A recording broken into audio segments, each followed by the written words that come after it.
Hello, hello Norway. I'm making a video for Morten up in Oslo. Um, uh, yeah, I've got we haven't got any names or anything, but we had our DNA done, me and my sister, and we were surprised at the results. We got something like over 22% Norwegian, and about 25% Danish, and a bit of Swedish in there as well. There you have it, no names, no face, no numbers, but the genetics. Um, I'm cool with that. Here it is. Sorry, this is just a cheap laptop. Poor lighting. Sorry. Culpepper's Orchard. This distributed by Avant Garde Australia. That was an import shop in King's Cross. This album, it will not be your cup of tea, Morten. Not at all. It's not even mine. It's sort of psychedelic folk. It's good, but I'm not really into psychedelic. I like psychedelic pop singles, but commercialized psychedelic pop. But I don't really like long extended jams and stuff like that. But it's a good album. A friend of mine in Germany, I turned him onto this, and just by showing it to him on Facebook, and he managed to. It was reissued recently on vinyl and CD, and he got a copy of it. He loves it, but everyone has their own tastes, and this would not be your cup of tea at all. But I had to show you because when I got this, and this was a very, very collectible record in its day, worth hundreds, pushing $1,000 at one stage. And this one, it's VG plus, double plus, and this, I could have sold this for a lot of money, but I didn't want to because it was one I knew about. This is 1970. Forgive my eyesight. 1971. NCB. Now I think the N's for Norway. Don't get me wrong, but the thing is, there used to be a guy on YouTube called Nico Malcolm, NICOMALCOLM. He was out of Norway, and he had the best channel. I don't know if he still goes. He stopped making videos years ago. He had the most amazing obscure psych records. Really, really collectible stuff, and highly knowledgeable guy. And one day I thought I tried to figure out. It said West Germany, and I couldn't figure out where this was actually pressed. And he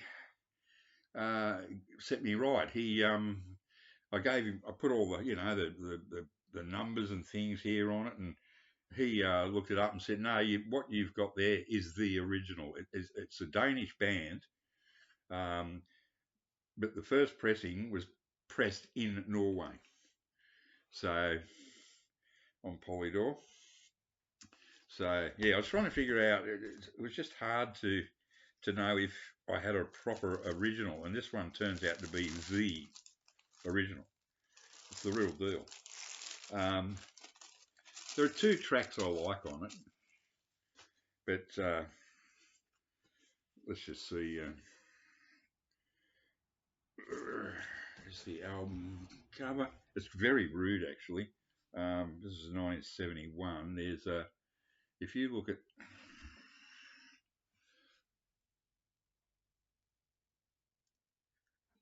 what time is it? 17th century. If you actually look at it, see down in that's a guy with one of these things sticking up. You know what I mean? Typical Danes, the dirty bastards. I love the cover. Glossy, beautiful condition. And there's the band. I think there's one English guy in the band, the singer. I don't know which one it is there. I mean, he those three actually look Danish, and he could be the singer. I don't know. I don't really worry about that. But and it's got the see this one would have gone for about $1,000 20 years ago because it's in immaculate condition. It's original. It's got all the lyrics, no foxing. The only thing wrong with it, it's one of the reasons I also didn't want to try and sell it, is because see the flap, that white flap should be at the back there. Well, this has been pressed with the flap, with the seam, there. And if you turn it around that way, you can see that it's overlapping, you see, by that much. So it's not, it's sort of almost mint or excellent, but some weirdo that would go, oh, I want my money back because it's, so anyway, don't worry about that. Yeah, so I was just happy to get it. Got it for about $10.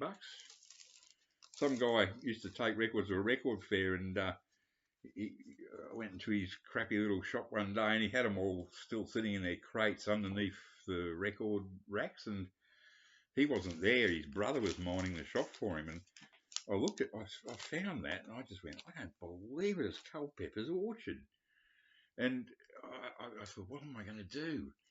So obviously there were no prices on any of these ones. I don't know if he'd already taken these to a fair or if he was getting ready to take them.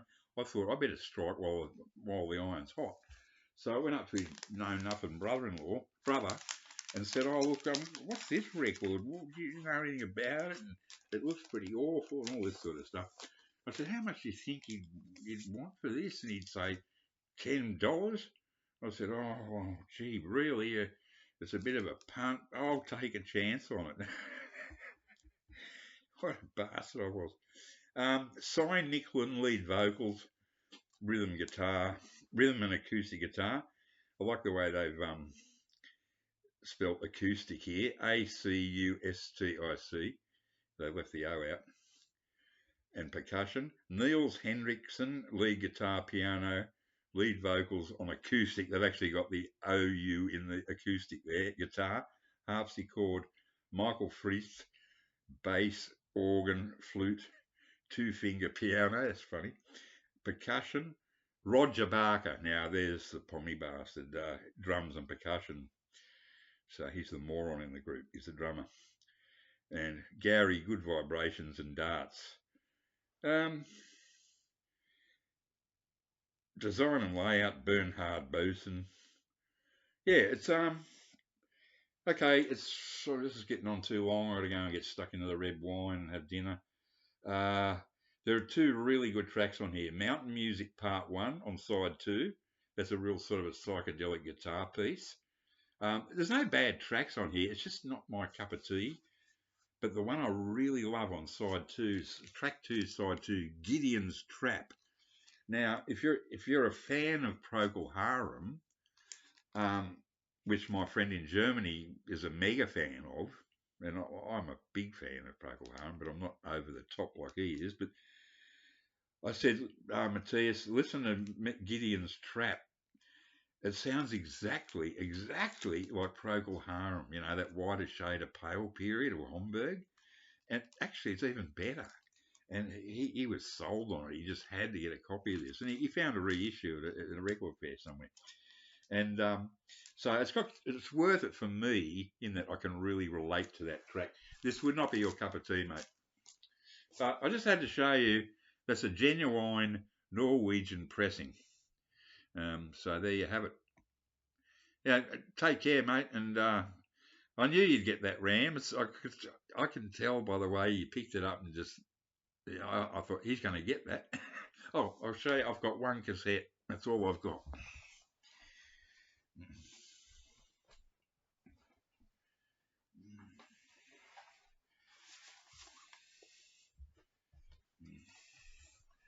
Here's my one, which I picked up for $1 or $2 years back. Divine Madness. This sounds really good. People put cassettes down, but in the later years, you know, when I'm getting up into the 80s and the 90s, cassettes sounded pretty damn good. So that's my token. I have a cassette deck, and this sounds terrific. That's my token cassette. So good on you. Good on you for scoring that ram. See you later.